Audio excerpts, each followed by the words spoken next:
Shalom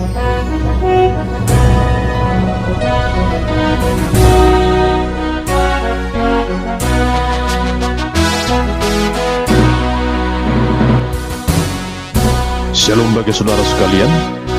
Marilah kita siapkan hati dan pikiran kita untuk menyambut firman Tuhan. Kita berdoa. Damai sejahtera Allah yang melampaui segala akal, itulah yang memelihara hati dan pikiranmu di dalam Kristus Yesus Tuhan kita. Amin. Jemaat yang terkasih, firman Tuhan yang menjadi nas khotbah di Minggu Reminiscere tanggal 5 Maret tahun 2023 diambil dari surat Roma pasal yang keempat, ayat yang pertama hingga ayat yang kelima, dan ayat 13 hingga ayat 17. Beginilah firman Tuhan. Jadi apakah akan kita katakan tentang Abraham, bapa leluhur jasmani kita? Sebab jikalau Abraham dibenarkan karena perbuatannya, maka ia beroleh dasar untuk bermegah, tetapi tidak di hadapan Allah. Sebab apakah dikatakan nas kitab suci, lalu percayalah Abraham kepada Tuhan, dan Tuhan memperhitungkan hal itu kepadanya sebagai kebenaran. Kalau ada orang yang bekerja, upahnya tidak diperhitungkan sebagai hadiah, tetapi sebagai haknya. Tetapi kalau ada orang yang tidak bekerja, namun percaya kepada Dia yang membenarkan orang durhaka, imannya diperhitungkan menjadi kebenaran. Sebab bukan karena hukum Taurat telah diberikan janji kepada Abraham dan keturunannya bahwa ia akan memiliki dunia, tetapi karena kebenaran berdasarkan iman. Sebab jika mereka yang mengharapkannya dari hukum Taurat menerima bagian yang dijanjikan Allah, maka sia-sialah iman dan batallah janji itu. Karena hukum Taurat membangkitkan murka, tetapi di mana tidak ada hukum Taurat, di situ tidak ada juga pelanggaran. Karena itulah kebenaran berdasarkan iman, supaya merupakan kasih karunia, sehingga janji itu berlaku bagi semua keturunan Abraham, bukan hanya bagi mereka yang hidup dari hukum Taurat, tetapi juga bagi mereka yang hidup dari iman Abraham. Sebab Abraham adalah bapa kita semua. Seperti ada tertulis, engkau telah kutetapkan menjadi bapa banyak bangsa di hadapan Allah yang kepadanya ia percaya, yaitu Allah yang menghidupkan orang mati dan yang menjadikan dengan firman-Nya apa yang tidak ada menjadi ada. Demikian pembacaan firman Tuhan yang menjadi nas khotbah di Minggu tanggal 5 Maret tahun 2023 dengan tema dibenarkan karena iman. Saudara terkasih, ada seorang jemaat yang dilingkupi rasa bersalah yang mendalam di dalam hidupnya. Dulunya dia seorang yang rajin beribadah, bahkan aktif dalam pelayanan. Namun oleh karena suatu kesalahan yang ia lakukan di lingkungan pekerjaannya, ia jatuh dalam dosa, bahkan ia sempat masuk penjara. Setelah ia keluar dari penjara, ia merasa dikucilkan oleh orang banyak. Hingga suatu ketika, seorang hamba Tuhan datang menemuinya agar dia kembali ke gereja. Namun dia berkata bahwa ia merasa sangat berdosa dan sangat tidak layak di hadapan Tuhan. Jika dahulu ia adalah seorang yang sangat giat melayani Tuhan, namun setelah beberapa tahun terakhir ini, ia tak pernah lagi datang ke gereja karena ia merasa bersalah dengan apa yang ia pernah lakukan. Saudara terkasih, sampai saat ini ada begitu banyak orang yang sering merasa bersalah atas segala kelakuannya di masa yang lalu. Dan rasa bersalah itu bukan membuatnya bertobat, namun justru membuatnya semakin jauh dari Tuhan. Hal itulah yang sering juga kita temukan adanya orang yang selalu hidup dalam rasa bersalah. Namun di samping itu ada juga orang yang selalu merasa hidupnya paling benar, merasa tidak berdosa, dan merasa paling layak. Akibatnya ia jatuh dalam kesombongan rohani. Tentunya hal ini juga sangatlah tidak baik. Jemaat yang dikasihi Tuhan, situasi yang seperti itu juga terjadi di jemaat di Roma. Saudara terkasih, jemaat Roma terdiri dari orang-orang Yahudi dan juga orang-orang non-Yahudi. Sebagaimana orang Yahudi begitu memegang erat ajaran dan tuntunan dari hukum Taurat, dan mereka menganggap bahwa kebenaran yang sesungguhnya berasal dari kemauan seseorang itu dalam melakukan hukum Taurat. Akibatnya adalah mereka sering menganggap rendah orang-orang non-Yahudi yang tidak mengenal sama sekali hukum Taurat. Mereka menganggap bahwa orang-orang non-Yahudi ini bukanlah orang yang layak untuk beroleh keselamatan itu. Dalam konteks yang demikian, Rasul Paulus ingin mengubah paradigma berpikir orang-orang Kristen dari kalangan Yahudi di Roma. Hal ini dapat kita temukan dalam pasal sebelumnya, bagaimana Rasul Paulus menjelaskan tentang anugerah keselamatan yang Tuhan berikan adalah bersifat universal, di mana Tuhan Allah memberikan keselamatan bagi semua orang, baik kepada orang Yahudi maupun orang non-Yahudi. Dia adalah Allah bagi orang Yahudi dan juga Allah bagi bangsa-bangsa lain. Dia adalah Tuhan Allah yang membenarkan orang Yahudi maupun yang bukan Yahudi. Dan kebenaran itu didasarkan pada iman. Jemaat yang terkasih, untuk menguatkan penjelasannya itu, Rasul Paulus mengambil contoh dari kisah pengalaman Abraham sebagai bapa leluhur bangsa Israel, yang disebut sebagai bapa dari sejumlah besar bangsa, bapa dari orang yang percaya. Dalam kitab Kejadian pasal 12 disebutkan bahwa Tuhan Allah memanggil dan mengutus Abram untuk berangkat dari Ur Kasdim menuju tanah Kanaan. Tuhan juga berjanji kepada Abram bahwa ia bersama istrinya Sarai akan memiliki keturunan yang jumlahnya sangat besar, seperti bintang di langit dan pasir di tepi lautan.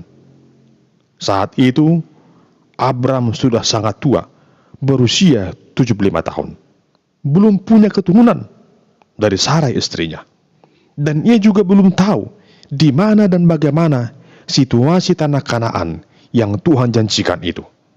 Namun Abraham mentaati apa yang Tuhan perintahkan kepadanya. Ia bersama istrinya Sarah berangkat menuju tanah Kanaan. Secara logika, janji Tuhan kepada Abraham sulit untuk diterima. Bagaimana mungkin seorang yang sudah tua akan beroleh keturunan? Itu merupakan hal yang sangat mustahil. Namun tak sekalipun Abraham mempertanyakan itu, melainkan dia mengimani apa yang Tuhan katakan kepadanya.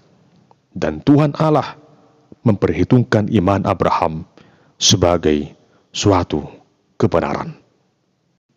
Saudara terkasih, apa yang dijelaskan Paulus tentang pengalaman hidup Abraham menunjukkan akan betapa berharganya kasih karunia Tuhan yang ia berikan kepada manusia, sehingga manusia yang berdosa beroleh pembenaran di hadapan Allah.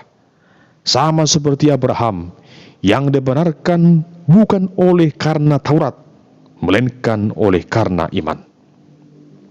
Selanjutnya, Paulus memberikan penjelasan tentang anugerah Allah lewat sebuah gambaran pada ayat 4 dan 5. Dikatakan di sana, kalau ada orang yang bekerja, upahnya tidak diperhitungkan sebagai hadiah, tetapi sebagai haknya. Tetapi kalau ada orang yang tidak bekerja, namun percaya kepada Dia yang membenarkan orang durhaka, imannya diperhitungkan menjadi kebenaran. Di sini, Paulus membuat sebuah perbandingan. Yang pertama adalah seperti seorang pekerja yang beroleh gaji dari pekerjaannya. hal itu merupakan haknya. Sama seperti kita, kalau kita bekerja, nanti pada akhirnya kita akan memperoleh gaji. Dan gaji kita itu bukan hadiah, tapi upah atas apa yang kita kerjakan. Yang kedua, Paulus menggambarkan tentang orang yang tidak bergantung pada usahanya sendiri, namun ia beroleh upah. Dan itulah yang disebut sebagai anugerah pembenaran, kasih karunia.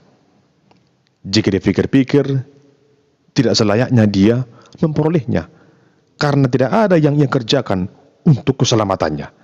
Namun karena kasih Allah, maka orang tersebut beroleh pembenaran.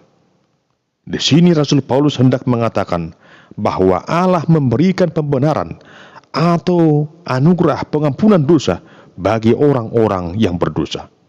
Adapun dasar pengampunan itu adalah salib Kristus yang menjadi tanda cinta kasih Allah akan manusia yang hidup dalam dosa. Manusia dibenarkan oleh karena iman, bukan karena melakukan hukum Taurat, juga bukan karena perbuatan baiknya, tetapi karena iman kepada kasih karunia Allah dalam penebusan anaknya, Tuhan Yesus Kristus. Jalan Allah bukanlah jalan hukum, melainkan jalan anugerah. Ketentuan Allah bukan didasarkan pada apa yang dapat kita perbuat, tapi didasarkan pada apa yang telah diperbuat oleh Allah bagi kita manusia. Namun kita harus mengingat, kalau manusia berdosa dibenarkan karena iman, bukan berarti hukum Taurat menjadi tidak perlu dalam kehidupan kita. Ingatlah bahwa Tuhan Yesus datang ke tengah dunia ini bukan untuk meniadakan hukum Taurat, namun untuk menggenapinya. Hukum Taurat itu perlu dan berguna bagi hidup umat manusia. Hukum Taurat sangat penting untuk menyadarkan manusia akan dosa dan pelanggarannya. Namun hukum Taurat tak sanggup menyelamatkan, sebab hukum Taurat hanyalah ibarat rambu-rambu yang menuntun manusia agar menjauhi larangan dari Tuhan. Lalu apakah perbuatan baik itu tidak ada gunanya? Tentu bukan itu maksudnya. Perbuatan baik itu perlu, tapi hal itu bukan dalam rangka untuk beroleh keselamatan. Sebab kita berbuat baik bukan supaya kita selamat, namun kita berbuat baik justru karena kita sudah selamat. Di sini kita perlu memahami bagaimana anugerah Allah itu yang diberikan secara cuma-cuma kepada kita, diberikan sebagai sebuah pembenaran yang membenarkan kita bukan oleh karena perbuatan kita, namun karena kasih Allah. Jemaat yang terkasih, ada sebuah kisah demikian. Suatu ketika ada sebuah rumah yang mengalami kebakaran. Dengan rasa panik, semua penghuni rumah itu keluar untuk menyelamatkan diri. Namun setelah diperhatikan, ternyata masih ada seorang anak kecil yang terperangkap di lantai 2 rumah tersebut. Oleh karena tidak memungkinkan lagi untuk menerobos rumah itu, maka satu-satunya jalan yang paling cepat adalah menyuruh anak itu melompat dari lantai 2 ke bawah, yang nantinya bapaknya akan menangkapnya tepat dari bawah. Namun anak itu sangat ketakutan. Bapaknya pun terus memanggil anaknya itu agar anaknya itu melompat ke bawah. Akan tetapi anak itu berkata, "Bapak, aku tidak dapat melihat Bapak. Bagaimana mungkin aku dapat melompat? Dan aku tahu Bapak pasti akan menangkapku." Anak itu takut jika dia melompat malah akan menjadi celaka. Kembali bapaknya berkata, "Lompat saja nak, jangan takut, sebab aku melihatmu." Tak lama kemudian, karena sudah yakin dengan perkataan bapaknya itu, walau ia tidak melihat sosok bapaknya sedang menanti di bawah, anaknya itu pun dengan keyakinan melompat ke bawah. Dan tak lama kemudian, benar sebagaimana dikatakan bapaknya, bapaknya itu pun berhasil menangkap anaknya yang melompat itu. Saudara yang terkasih, kisah itu adalah gambaran dari sikap ketaatan orang beriman kepada Allah. Seperti kisah itu, sekalipun anak itu tidak melihat di mana bapaknya, namun dia percaya dan taat melakukan apa yang dikatakan bapaknya. Kisah ini juga menjadi gambaran akan anugerah Allah dalam kehidupan orang percaya. Sekalipun kita tidak pernah berjumpa dengan Yesus, namun dengan iman kita percaya bahwa Yesus adalah Tuhan dan Juru Selamat hidup kita. Dan kita beroleh keselamatan hanya oleh karena anugerahnya saja. Bagaimana kita bisa mengaku percaya kepada Allah Tritunggal, sumber kehidupan dan keselamatan kita? Semua kembali kepada apa yang disebut sebagai iman. Dalam Ibrani 11 ayat 1 dikatakan, iman adalah dasar dari segala sesuatu yang kita harapkan dan bukti dari segala sesuatu yang tidak kita lihat. Saudara yang terkasih, kita berbuat baik bukan supaya kita selamat, namun kita berbuat baik karena kita telah beroleh keselamatan.